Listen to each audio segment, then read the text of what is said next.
কলবের ভেতরে যে গায়রুল্লাহ আছে এগুলাকে বাইর করে যদি আল্লাহকে কলবের ভিতরে বসায়া আল্লাহর কাছে যদি ওয়াদা করতে পারেন, আল্লাহ বুঝি নাই তাই নামাজ কাজা করেছি, বুঝি নাই তাই গুনাহ খাতা করেছি, বুঝি নাই তাই কোরআন পড়ি নাই, বুঝি নাই তাই জিকির করি নাই, কবরের আযাব বুঝি নাই, হাসরের আযাব বুঝি নাই, আমার ডান হাতে আমলনামা বাম হাতে আমলনামা এগুলো কখনো চিন্তা করি নাই, বুঝি নাই। এ কারণে মুয়াজ্জিনের আজানের কদর আমি করি নাই, মসজিদের জামাতের কদর আমি করি নাই, নবীর সুন্নতের কদর আমি করি নাই, কেটে ডাস্টবিনে ফেলে দিয়েছি। ওগো আল্লাহ, তোমার সন্তুষ্টির পথে আমি চলি নাই, বুঝি নাই, তাই আমি অন্যায় পথে চলে জিন্দেগি বরবাদ করে ফেলেছি। তাহলে আপনার জন্য আমি খুশখবরি লইয়া ইয়াউমুল জুমআয় আপনাদের কাছে সফর করে এসেছি। আপনি এখন খুশখবরি গ্রহণ করতে পারেন। লা তাকনাতু মির রাহমাতিল্লাহ, ইন্নাল্লাহা ইয়াগফিরুয যুনুবা জামিআ। আল্লাহ তাআলা নিরাশ হইতে মানা করেছেন। এখন যদি আপনি লজ্জিত হইয়া নাদামতের সাথে যদি আল্লাহকে বলতে পারেন, ওগো আল্লাহ আমি মাপ চাই, আমার পেছনের জীবনে যা ভুল করছি তুমি মাপ করে দাও আল্লাহ। আর যদি চোখের পানি গড়ায় একটা ফোঁটা পড়ে, আর যদি আল্লাহরে বলতে পারেন, আল্লাহ আমি মাপ চাই, তুমি আমাকে ক্ষমা করে দাও, সামনের থেকে তোমার পছন্দের কাজগুলা আমি করব, তাহলে রাসূল বলেছেন আত্তাইবু মিনাজ যামবি কামান লা যামবা লাহু। কেউ যদি লজ্জিত হয়ে তওবা করে ফেলায়, মহান আল্লাহ নিজের হাতে তার আমলনামার বাম পাশের সব গুনাহগুলো মুইসা তার ডান পাশের আমলনামা নেকি দিয়া ভরপুর বানায়া তাকে মাইমানা হিসাবে আল্লাহ তাআলা কবুল করে লয়। আল্লাহ তাআলা তার জিন্দেগির সব গুনাহ মাফ করে নিজের ডানপন্থী গোলাম হিসেবে তাকে কবুল করে নেয়। সে মরতে দেরি হয়, তওবাকারী ব্যক্তি মাসুম বেগুনাহ হয়ে যায়, তো সুজা মরণ দরজা দিয়া আল্লাহর জান্নাতের ভেতরে সে পাড়ি জমায়া ফেলায়। যদি তার জীবনে অনেক গুনাহ রয়, অনেক পাপ, অনেক গুনাহ তার আছে, এ কারণে আমি বলবো যুবকেরা, তোমরা এখানে বসছো, তোমরা তোমাদের 30 বছরের নামাজ নষ্ট করেছো, অথবা 35 বছরের নামাজ নষ্ট করেছো, অথবা তুমি 50 বছর বয়স হয়েছে কোনো ভাই যে 50 বছরের নামাজ তুমি বরবাদ করেছো। তুমি এখন তওবা করো, আল্লাহকে বলো, আল্লাহ আমি দোজখের আগুন ভয় পাই, জাহান্নামে আমি যাইতে পারবো না, আল্লাহ সইতে পারবো না, আপনি আমারে মাফ করে দেন। তো আল্লাহ তাআলা তোমাকে ডানপন্থী হিসেবে নেওয়ার জন্য ডাকতেছে তোমাকে। আল্লাহ কি বলে জানো? আল্লাহ বলে তোর গুনাহ কত বড়, আমার মায়া তার চাইতে অনেক বেশি বড়। তুই কত গুনাহ করেছিস, আমার ক্ষমা অনেক বড় প্রশস্ত দরিয়া খুলে আমি তোর জন্য বসে আছি, আয় আমার কাছে মাপ চা, আমি তোকে মাফ করে দিব। আর আল্লাহ আমাদের ডাকতেছেন, বাজওয়া বাজওয়া বাজওয়া বাজওয়া हर आचे हस्ती बाजवा, गर काफिरो गुबरो बुत पुरुस्ती बाजवा, गर काफिरो गुबरो बुत पुरुस्ती बाजवा। ई दरगाहे मा दरगाहे नौमीद नीस्त, सदबार अगर तौबा शिकस्ती बाजवा, सदबार अगर तौबा शिकस्ती बाजवा। আল্লাহ বলে তোমাকে যে তুই শতবার যদি তওবা ভেঙে থাকিস, আবার তওবা কর, আমি তোকে মাফ করব, তোকে ক্ষমা করব, রহমত থেকে নিরাশ হইস না। এজন্য আমরাও তওবা করতেছি, আর বামপন্থী কাজ করব না ইনশাআল্লাহ বলেন। বলেন ইয়া আল্লাহ আর নামাজ ছাড়বো না ইনশাআল্লাহ বলেন। ইয়া আল্লাহ আর রমজানের রোজা নষ্ট করব না ইনশাআল্লাহ বলেন। ইয়া আল্লাহ আর মিথ্যা কথা বলবো না ইনশাআল্লাহ বলেন। গীবত করব না ইনশাআল্লাহ বলেন। বামপন্থীদের সাথে চলবো না। জোরে আওয়াজ করে বলেন না কেন? আরো জোরে বলেন না কেন? সুতরাং ভেতরে কে থাকবে? জোরে আওয়াজ করে বলেন। আরো জোরে বলেন, ভেতরে কে থাকবে? কে? কারণ আমরা কার গোলাম? তাহলে আমাদের জীবনে পছন্দ বাস্তবায়ন হবে কার? আমরা ইবাদত করব কার? আমরা হুকুম মানব কার? এ জমিনে কার হুকুমত চলবে? এ জমিনে কার পছন্দের কাজ প্রতিষ্ঠা হবে? আমার ঘর কার পছন্দ মতো চলবে? আমার সমাজ কার পছন্দ মতো চলবে? আমি কার পছন্দ মতো চলব? কারণ আমি কার গোলাম?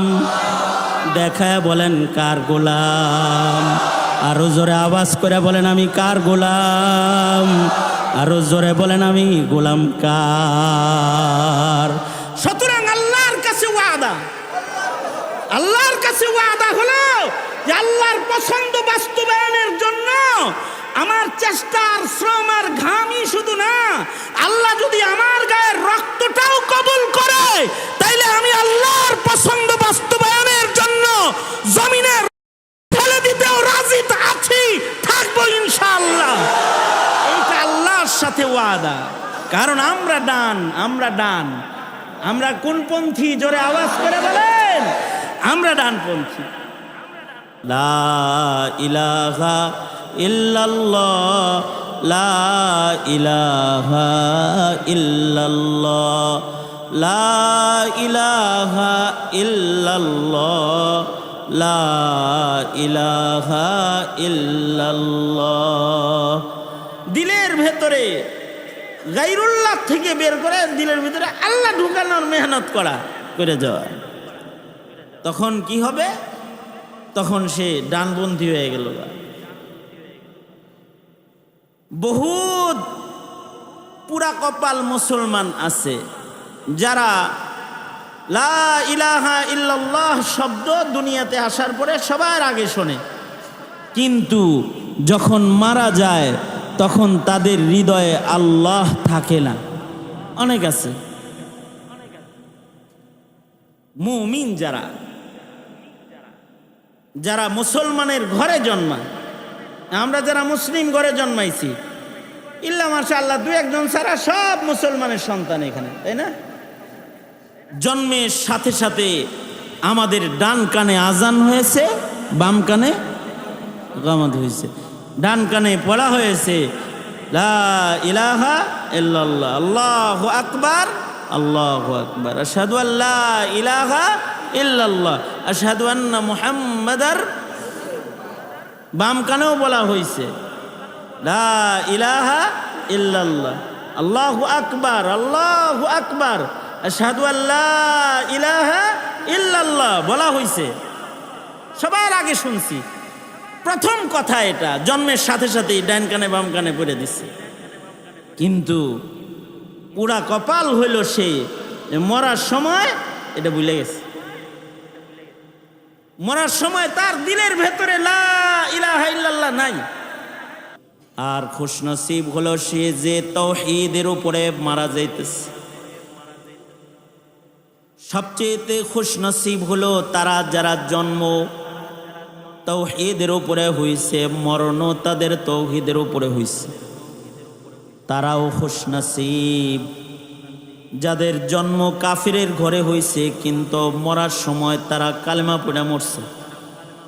আছে না অনেকে কাফিরের ঘরে জন্ম নেওয়ার পরেও মরার সময় কালেমা পড়া কালবের ভেতরে আল্লাহ আল্লাহর নাম, কলবের ভেতরে আল্লাহ পাকের প্রেম ঢুকায় মইরা যায়। যারা কলবের ভেতরে আল্লাহ পাকের প্রেম ঢুকায় মরে যায় এগুলো জান্নাতে চলে যায়। সুবহানাল্লাহ, এই জান্নাতে চলে যায়। কারণ মরণের সময়টারই হিসাব। এবং আশ্চর্য বিষয় হলো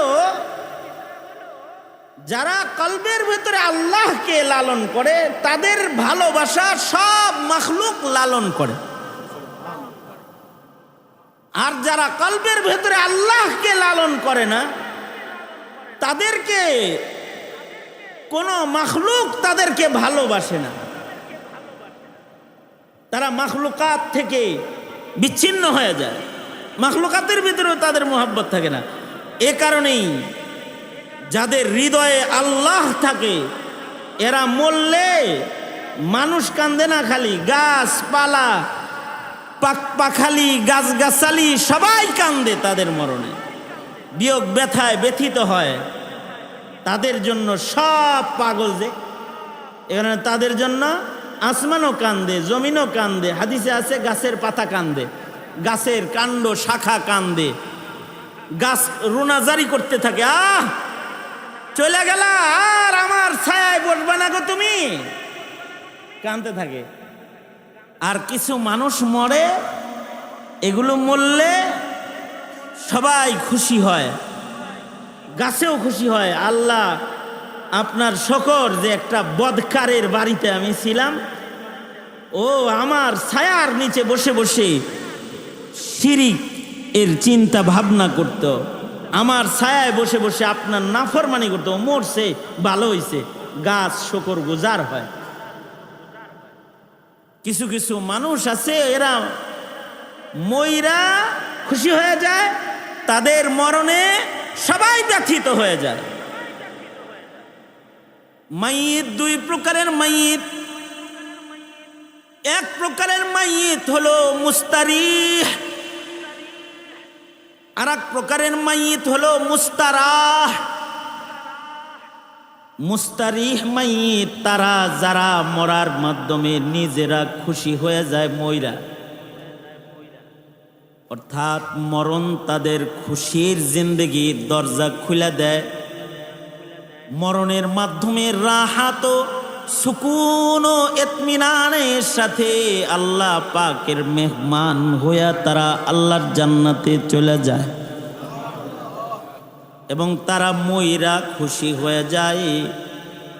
আর আরেক প্রকারের মাইয়িত হলো মুস্তারাহ, যারা মরলে সবাই খুশি হয়ে যায়।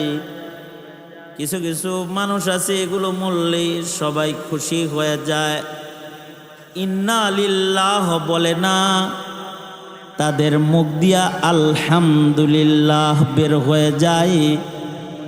তাদের মরণে মানুষ খুশি হয়ে যায়, তাদের মরণে গাছগাছালিও খুশি হয়ে যায়। মরার সময় তারা কাঁদতে কাঁদতে দুনিয়া ছেড়ে চলে যায়, তাদের বিদায় মরণে সবাই খুশি হয়ে যায়। রসুল বলে এমন নিকৃষ্ট মুস্তারাহ মাইয়িত তোমরা হও না, তোমরা এমন মাইয়িত হও যে মাইয়িত হলে তুমি মইরা খুশি হয়ে যাইবা আর তোমার বিদায়ে সবাই ব্যথিত হয়ে যাবে। তুমি এইরকম একটা মাইয়িত হও। আমলি ভাবেও কিছু মানুষ এত নিকৃষ্ট থাকে যে তাদের নিকৃষ্ট কর্মকাণ্ডের কারণে সবাই তার মৃত্যু কামনাও করতে থাকে। আছে না নাই? আছে না নাই? আর কিছু মানুষ আছে সবাই মিলা মসজিদে বৈশা বলতে থাকে, আল্লাহ আমার হায়াতটা অমুকরে দিয়া দিলাম, আমি বাইচা থাইকা তো লাভ নাই, উনি বাঁচলে লাভ আছে। আল্লাহ আমার হায়াতটা হাফিজি হুজুরে দিয়ে দিলাম, আমার হায়াতটা শেখুল হাদিস আল্লামা আজিজুল হক সাহেবরে দিয়ে দিলাম, আমার হায়াতটা ফজলুল করিমকে দিয়ে দিলাম, আল্লাহ আমার হায়াতটা মুবারক করিমকে দিয়ে দিলাম, আমার হায়াতটা আথার আলী রহমতুল্লাহ আলাইকে দিয়ে দিলাম। এরকম কইছে, কারণ তাদের জন্য সব পাগল ছিল। চিন্তা করবেন মাঝে মাঝে চক্ষু বন্ধ করে যে আমি কেমন মাইয়িত, আমার জন্য কি সবাই এরকম পাগল, নাকি আমি মরলে অনেকে কইব আলহামদুলিল্লাহ। আনতাল্লাযী ওয়ালাদাতকা উম্মুকা বাকি। এই যুবকরা যারা আছো, রাজনীতি ফাজনীতি অনেক যারা করো, তারা চক্ষুটা বন্ধ করে আমার কথা শুনো। চোখ বন্ধ করে চিন্তা করো যে হুজুর যা কইতেছে আমি কোন গ্রুপে আছি। আমি কি ইন্নালিল্লাহ গ্রুপে আছি নাকি আমি আলহামদুলিল্লাহ গ্রুপে আছি?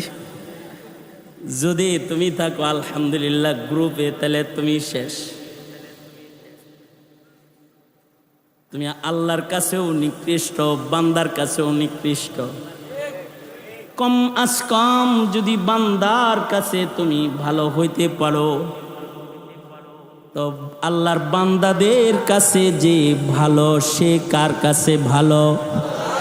জোরে আওয়াজ করে বলেন, সে কার কাছে ভালো? যারা আল্লাহর বান্দাদের কাছে ভালো, তারা আল্লাহর কাছেও ভালো। সমাজের মানুষ যদি কাউকে ভালো কয়, তো আল্লাহ কয়, যা এতগুলা মানুষে ওরে ভালো বলছে, ওরে দোজকে দিস না, ওরে আমার কাছে পাঠায় দে। এতগুলা মানুষ ওর গুণগান গাইল, তো আমি ওর ছোট ছোট অপরাধগুলো সব মাফ করে দিলাম। আর যদি কেউ মানুষের বদদুআ কুরাইতে থাকে আর মানুষের কাছে নিকৃষ্ট হইতে থাকে, তো মহান আল্লাহ তার উপরে নারাজ হইয়া যায়। এ কারণে লোকে যারে ভালো বলে সে ভালো হয়, নিজে যারে ভালো বলে সে ভালো নয়। লোকে যারে বড় বলে সেই বড় হয়, নিজে যারে বড় বলে সে আসলে বড় নয়। লোকে যারে বড় বলে সে বড় হয়, লোকে যারে ভালো বলে সে ভালো হয়। এ কারণে তুমি যে মরবা, মরার পরে যেন সবাই বলে লোকটা ভালো। কমাস কম এই কামগুলা করো, যে কাজগুলা